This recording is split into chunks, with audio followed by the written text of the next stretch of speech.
Several members of Congress are in Manhattan today coming to the defense of former President Trump. This as his criminal trial is becoming a rallying point for his supporters. NTD's Washington correspondent Jack Bradley has more. House Speaker Mike Johnson and other Republican members of Congress joined Trump and his allies in Manhattan today, coming to his defense in the so-called hush money trial. They call this case and the others against Trump a form of election interference. They are doing this intentionally to keep him here and keep him off of the campaign trail. This is draining down assets and resources that can be utilized by the president to continue to forge ahead, to build a stronger economy, to secure our border, and to get our nation back on track. The only crime that's happening here is this Democrat judge and the Democrat Party prosecuting their political rival right in the middle of a presidential election. The politicization of the legal system is not working, it's actually failing. And when you have a prosecutor who campaigned on the pledge of going after Trump and then keeps his campaign pledge, when you have a judge whose kids are collecting money from Democratic operatives by fundraising off the very trial that that judge is presiding over, and then telling the U.S. president that he's subject to a gag order. The prosecution's case hinges on former Trump attorney Michael Cohen's testimony. Now, in 2016, Cohen paid adult film star Stormy Daniels $130,000 to keep her from going public about an alleged affair that she had with Trump. Trump denies all allegations and says the payment to Cohen was a legal expense, but prosecutors allege Trump falsified these records. In 2018, Cohen pled guilty to tax fraud and lying under oath to Congress. Now, outside of the courtroom, Cohen has been antagonizing and taunting Trump, but Trump is unable to respond in kind due to a gag order. The gag order has to come off. So when you ask me a question about the people that we're talking about, I'm not allowed to answer. We're 5 weeks into the hush money trial, and the hearing portion of it is expected to wrap up later this month. Now, this is the only major trial against Trump that's expected to wrap up before the November election. Reporting from Washington, D.C., Jack Bradley, NTD News. And in Trump's New York criminal trial, Michael Cohen taking the stand, as we just mentioned, for the second day of testimony. This as the prosecution finishes Trump's defense, beginning their cross-examination. Our legal correspondent, Arlene Richards, has the details. After weeks of testimony about former President Trump's involvement in paying off a former adult film actress, the prosecution in the Trump New York criminal case on Tuesday focused on the charges in the indictment: falsification of business records. Their star witness, Michael Cohen, returned to the stand for a second day of testimony. He testified that Trump created false business records to hide that he was reimbursing Cohen for the $130,000 payment to Stormy Daniels. Cohen said he sent invoices in 2017 to the Trump Organization and falsely wrote retainer agreement. He explained that there wasn't any retainer agreement in 2017 because he only did less than 10 hours of work for Trump that year. But he said Trump signed 11 checks containing the retainer agreement notation, even though the payments were actually reimbursements. Will the jury assume that Trump falsified business records? If they do, the prosecution will also have to convince them that Trump paid false invoices in furtherance of a second crime. And that crime seems to be a campaign finance violation. Cohen testified that he was very loyal to Trump and would often lie to protect his boss, even lying to the Federal Election Commission about that $130,000 payment. Cohen said he told the FEC that neither the Trump Organization nor the Trump campaign was involved in that Daniels payment. And it wasn't a campaign donation, he said. But it was all a lie, he said, to protect Trump. While the judge cautioned the jury to disregard Cohen's testimony about lying to the FEC to protect Trump, the jury can't unhear it. Cohen is expected to be cross-examined by the defense on Thursday. Arlene Richards reporting from the criminal courthouse in Manhattan. At today's trial, the prosecution's star witness, former Trump attorney Michael Cohen, made some startling admissions and faced a difficult cross-examination. Joining me now to assess the highlights and the implications from Cohen's testimony is Paul Dans, the director of the 2025 Presidential Transition Project at the Heritage Foundation. Paul Dans, thank you so much for joining. My pleasure. Paul, I want to ask you, Michael Cohen, former attorney for the former president, testifying that he violated his own moral compass. Given his admitted history of perjury and tax evasion, how credible do you think his claim of compromising his ethics for Trump will be in the court? Sure. Well, I think there's a famous movie called Witness for the Prosecution, but Michael Cohen's starring role is now Witness for the Persecution. That is, he's a witness who has no grounding credibility whatsoever and will say anything. And he's said anything to pretty much everybody in his professional life. So I think putting him up for your star witness is going to be a terrible mistake.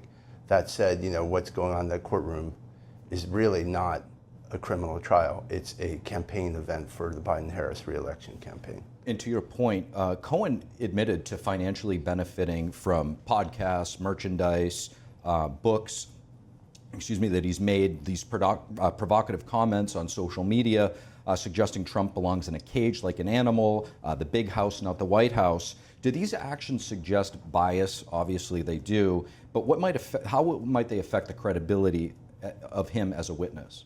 Sure, well, I practiced in those courts for about 20 years, and I've also served on those juries.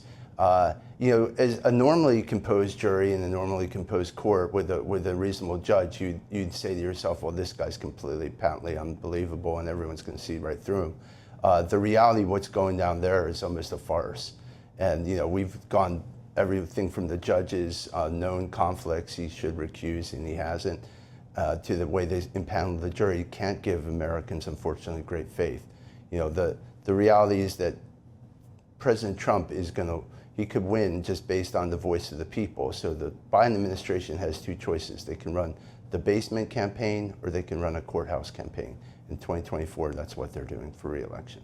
Paul, now you mentioned that you've spent time in those courthouses, both as an attorney. You lived in New York City for decades. Yes. I want to get your thoughts on this particular jury. Right now it's reported that there's at least 2 jurors with some type of legal background, whether or not they're lawyers.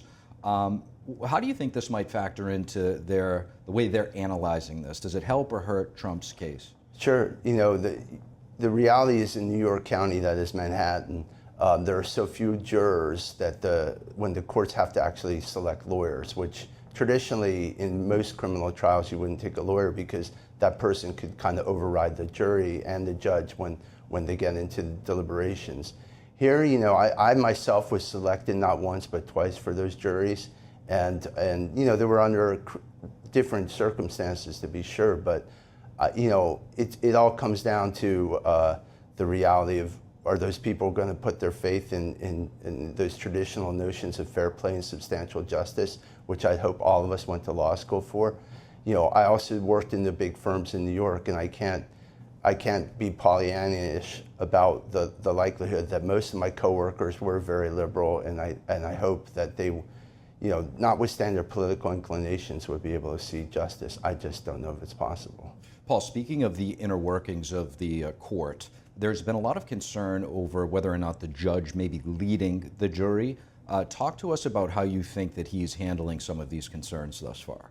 Sure. Well, the notion that the judge is the gatekeeper, and he or she should determine what the jury is hearing. The jury obviously gets out of earshot, and they have sidebars, and they even sometimes recuse the jury to have conferences in front of the judge. That said, in this case, from what the reporting is, that we see the judge letting the prosecution go very far afield. They're letting very prejudicial, spurious claims, things that have absolutely nothing to do with establishing the criminal intent or the actual to make the criminal charge. So that is extremely prejudicial. And the first-year law student would say that should never be let in, but all indications are that the gloves are off and no one's even pretending this is legal right now. This is an extra legal sideshow.